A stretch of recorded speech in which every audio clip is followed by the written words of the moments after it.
Madonna was in the middle of Vogue when she suddenly stopped singing, pointed into the crowd, and said something that made 80,000 people go completely silent. What happened next turned a routine concert into the most talked-about performance of her entire career. It was June 12, 2004, at Wembley Stadium in London. Madonna was midway through her Reinvention World Tour, and this particular show was being filmed for a live DVD release. The energy was electric. 80,000 fans from across Europe had gathered to witness the Queen of Pop at the height of her reinvention phase. She had already delivered powerhouse performances of Hanky Panky, Material Girl, and Hollywood. Now she was settling into the iconic choreography of Vogue, the song that had defined an era and cemented her status as a cultural icon. But what none of the screaming fans knew was that in the general admission pit, just 20 feet from the stage, stood a 16-year-old girl who was fighting the biggest battle of her young life. Emma Richardson had traveled from Manchester with her older sister Kate, using money she'd saved from her part-time job at a local cafe. This wasn't just any concert for Emma. It was supposed to be her celebration. 3 months earlier, Emma had been diagnosed with severe depression and anxiety after a brutal year of bullying at school. The torment had become so intense that she'd attempted suicide twice, spending weeks in psychiatric care where doctors struggled to find treatment that worked. But there was one thing that consistently brought Emma comfort: Madonna's music. When the panic attacks came, she'd put on her headphones and listen to Express Yourself until her breathing returned to normal. When the darkness felt overwhelming, Ray of Light reminded her that there was still beauty in the world. Emma's recovery had been slow and painful, but after months of therapy, she'd finally had 3 consecutive weeks without a major episode. Her psychiatrist had cautiously agreed that the concert could be part of her healing process. But as Emma stood in the crowd that night, something unexpected was happening. Instead of feeling joy, she felt completely disconnected. The noise was overwhelming, the crowd was suffocating, and suddenly all the progress she'd made felt like an illusion. As Madonna began the opening beats of Vogue, Emma's anxiety reached a breaking point. The flashing lights felt like attacks on her senses, and the excitement around her only emphasized how empty she felt inside. Tears began streaming down her face, not tears of joy like so many others in the crowd, but tears of despair. She realized that even here at the concert she dreamed about for months, she still felt completely alone. Kate noticed her sister's distress immediately. "Emma, what's wrong?" Emma couldn't speak. She'd pinned so much hope on this night, believing that seeing Madonna perform would somehow fix everything that was broken inside her. Instead, she felt more isolated than ever. "I want to go home. I thought this would help, but I can't do this." On stage, Madonna was in her element, executing the iconic hand movements that had launched 1,000 dance routines. But halfway through the song, something in the crowd caught her eye. 20 feet away, in the midst of thousands of dancing, screaming fans, one person was standing completely still. It was a young girl with tears streaming down her face, not moving to the music, just staring at the stage with profound sadness. Madonna had performed for millions of people over her career. She'd learned to scan crowds, but she'd also developed an instinct for spotting people in genuine distress. And this girl was clearly in distress. Without missing a beat, Madonna signaled to her backup dancers. Then she did something that had never happened before in major stadium concerts. Madonna sat down on the edge of the stage, as if she was having a private conversation with Emma instead of addressing 80,000 people. "Sometimes," Madonna said into the microphone, looking directly at Emma, "we come to concerts expecting them to fix everything. We think that music, or meeting our heroes, is going to make all our pain go away. But that's not how it works, is it?" Emma shook her head, unable to believe Madonna was speaking directly to her. "I can tell you're carrying something heavy," Madonna continued. "I don't know what it is, but I can see it in your eyes. You know how I can see it? Because I've carried that weight too." Emma's voice carried when she responded, I didn't think you'd understand." Madonna smiled genuinely. "Emma, when I was your age, I felt so alone that I didn't think I could survive it. There were nights when I didn't want to wake up in the morning." A collective intake of breath rippled through the crowd. "But you know what saved me?" Madonna asked. "It wasn't fame or success. It was connection.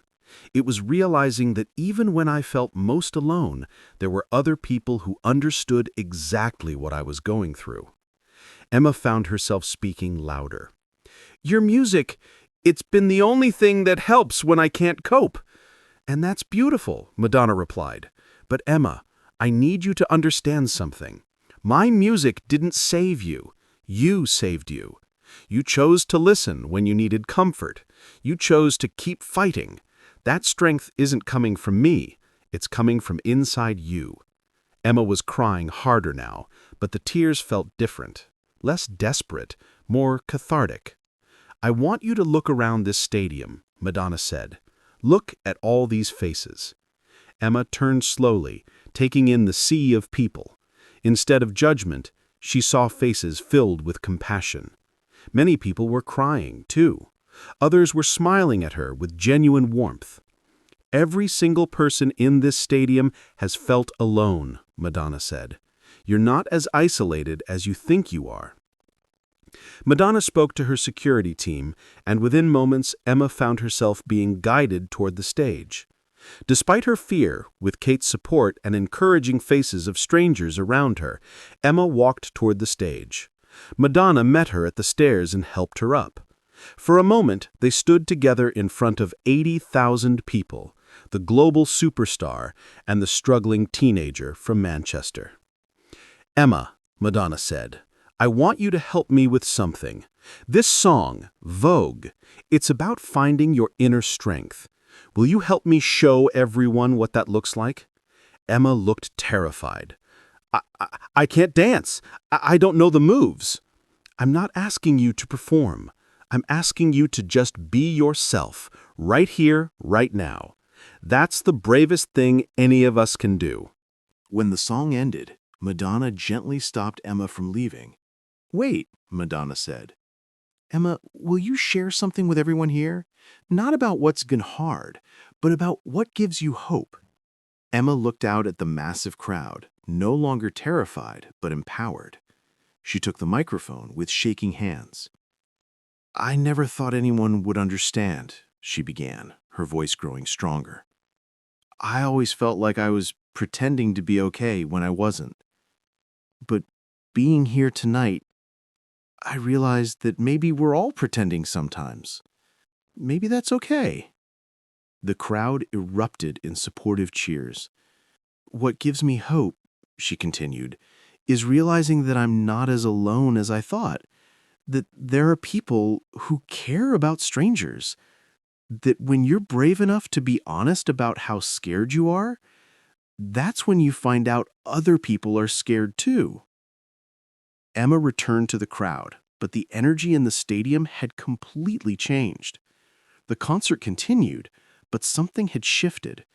People were connecting with strangers, sharing stories in the aisles. The rest of Madonna's performance felt more intimate despite the massive venue. When she sang Ray of Light, thousands sang along with genuine emotion. During Material Girl, she spotted other disconnected people in the crowd, offering them smiles and gestures of acknowledgement.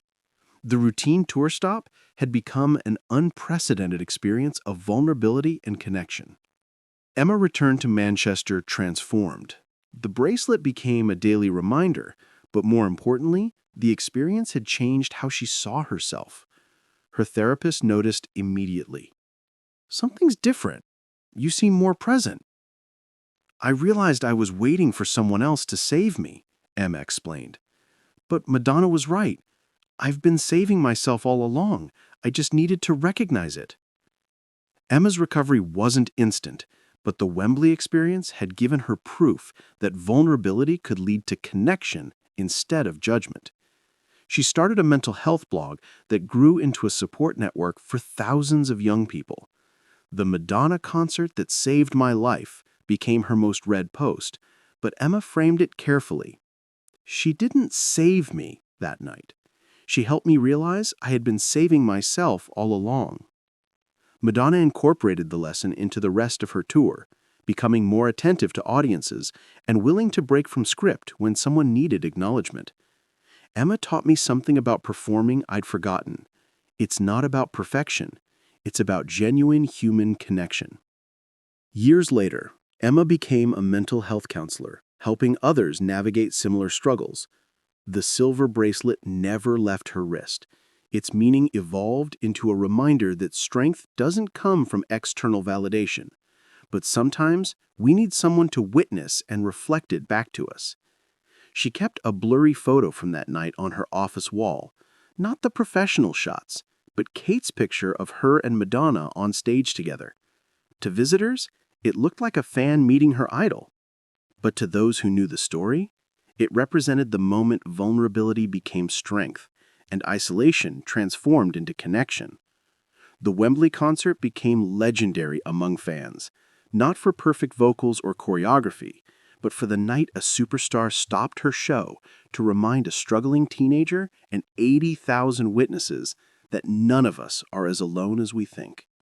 Emma still receives messages from people who were there that night, sharing how her vulnerability inspired them to seek help or approach struggling friends differently. Emma's courage created a ripple effect, one message read. Seeing her honesty made me realize hiding my depression wasn't protecting anyone. I got help because of what you showed us. Today, Emma Richardson is a licensed therapist specializing in adolescent mental health. She still listens to Madonna's music, but not as escape. The songs have become touchstones for her journey, from that desperate teenager to who she is now. The worn silver bracelet serves as a daily reminder that pain doesn't make us broken, struggles don't make us weak, and vulnerability doesn't make us alone. When working with struggling clients, Emma shares the story not as a fairy tale about celebrity salvation, but as an example of how acknowledging our authentic selves can become the first step toward healing. Madonna may have stopped singing for just minutes that night, but the connection she created with Emma continues to play in the lives of everyone who witnessed it. If this story moved you, subscribe and hit that thumbs up button. Share this with someone who needs to hear about the power of vulnerability. Have you witnessed moments when honesty about struggles opened doors for healing? Let us know in the comments, and ring that notification bell for more incredible stories about unexpected moments that change lives forever.